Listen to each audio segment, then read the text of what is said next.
ليه تفرديه في الصينية وكرمشيه، وفي الفرن يلا حطيه، وباللبن والسكر حليه، وبالكريم كراميل يلا اسقيه، وعلى بقك يلا كليه. يلا بينا ندخل نشوف الوصفة القمر دي اتعملت ازاي. الجلاش المكرمش، وصفة عسل من منوعات لولو ورندا. يلا ندخل الفيديو، ولو عجبك لايك وشير واشتراك في القناة وتفعيل الجرس عشان يوصلك مني كل جديد. يلا بينا. يا صباح الفل، يا مساء الخير، على حسب ما هتشوفوا الفيديو حبايب قلبي متابعيني، ربنا يخليكم ليا يا رب. جايين نعمل النهارده حاجه حلوه قوي. هتعملي لنا ايه يا لولو؟ تعالوا نشوف هنعمل ايه. بصوا حبايب قلبي، بسم الله الرحمن الرحيم. انا هنا جبت لفه جلاش اهو بالشكل ده، هفردها كده على الرخامه زي الفل ما تخافوش. وجبت صينيه اهي، هبعد ده كده، وجبت صينيه اهي. هحط الصينيه كده اهي عشان تبقى واضحه قدامكم. هبعد بقى الجلاش، انتوا شفتوه خلاص اهو. ادي الصينيه اهي، وادي لفه الجلاش بتاعتنا فرديها. اول حاجه بسم الله الرحمن الرحيم، هنعمل ايه يا لولو؟ هنعمل وصفه رائعه. ليه نفرد الجلاش في الصينيه؟ هجيب زبده على سمنه او سمنه على زيت، المتاحه عندك يا حبيبه قلبي. هحطه كده في الصينيه بالشكل ده. تمام اهو. هوزعه كده اهو، وحبه هنا كمان. طبعا السمنه دي او الزبده دي سايحه مش سخنه. خلاص همسك ورقه جلاش واحده هوريها لكم دلوقتي اهي. ورقه واحده، اللفه دي يا حبايب قلبي نص كيلو اهي، ورقه واحده. هشيل الصينيه تاني، هبعدها اهي. اللفه اهي، الورقه الواحده هحطها كده على كفه ايدي، وهبدا اكشكشها بشكل عشوائي كده اهو، بشكل عشوائي على كف ايدي بالشكل ده. تمام. هجيب الصينيه وهبدا احطها مثلا هنا اهي. تمام. هجيب واحده كمان اهي، هعمل كمان واحده قدامكم اهي، اهي. هبدا اكشكشها كده بشكل عشوائي اهي كده، وهبدا احطها جنب اختها. تمام. هعمل كمان واحده عشان انا باخد واحده بس.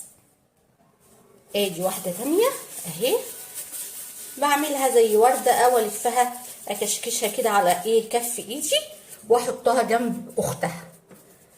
هكمل الصينيه على كده وارجع لكم. دلوقتي خلاص خلصت الصينيه، بصوا شكلها تحفه. هعمل ايه بقى؟ السمنه اللي فاضت معايا او الزبده اهي، هبدا بقى امشي كده بالفرشه على على الجلاش بتاعنا. دلوقتي خلاص حطيت لها السمنه على الوش، هدخلها الفرن في الرف اللي في النص تاخد لون، وتعالوا نكمل نشوف هنعمل ايه. حطينا صينيه الجلاش المكرمش في الفرن، حطينا حله على النار. هنفتح النار، هنهدي شويه. هنعمل ايه يا لولو؟ بصي يا قلبي لولو، بسم الله الرحمن الرحيم. جبت كوبايه لبن هنزل بيها في الحله. تمام. وبعدين يا قلبي، بصي يا قلبي، هنزل على اللبن ده بحوالي على حسب الرغبه بقى 4 معالق، 3 معالق، 5 معالق على حسب. انا هنزل كده، ادي معلقتين، ادي 3، ادي 4، ادي 5. يبقى انا نزلت ب5 معالق سكر على كوبايه لبن. وبعدين اللبن على النار، جبت كيس كريم كراميل، هاخد البودر بس، هفتحه كده يا حبيبتي وهنزل بيه على اللبن وقلبي بقى. عوزتي لبن تاني هنحط، ما عوزناش مش هنحط. ركزي معايا، مركزه. هقلب كويس لغايه ما يبدا يتقل معايا. هقلب على نار هاديه خالص عشان السكر يدوب معايا قبل ما يتقل. تمام تمام اهو بقلب واحده واحده. هتفضلي بقى تقلبي فيه كده على نار هاديه جدا. بصوا نار هاديه جدا عشان مش عايزاه يتقل قوي معايا. انا عماله اقلب فيه اهو على نار هاديه، واول ما يوصل للقوام المناسب هوريهولك. وخلاص كده اهو بقى بالسمك ده، انا عايزاه السمك ده. تمام. وبعد كده هحط 2 باكو فانيليا اهو، هحط 2 باكو فانيليا. وكده بقى حبايبي خلاص انا حطيت الفانيليا، انا مهديه خالص او طفيت بمعنى اصح. خلاص انا طفيت اهو. بصوا السمك ده خلاص طفينا عليها اهي. يلا بقى نشوف هنعمل ايه تاني. الصينيه بتاعتنا خرجت من الفرن. بصوا الجمال، بصوا الطعامه، مش قادره اقول لكم سخنه مولعه. بصوا ليه نفرد الجلاش في الصينيه، نكرمشه ونحطه على طول. ادي الكريم كراميل برد والايه والجلاش سخن. هنعمل ايه يا لولو؟ هنسقي الجلاش بتاعنا بالشكل ده. بصوا انا حطيت حاجه فيها بوزه اهي كده اهي. الله على الجمال. بصوا اهو بالشكل ده اهو، شايفين؟ سقينا بقى الجلاش بالكريم كراميل، شويه فستق كده.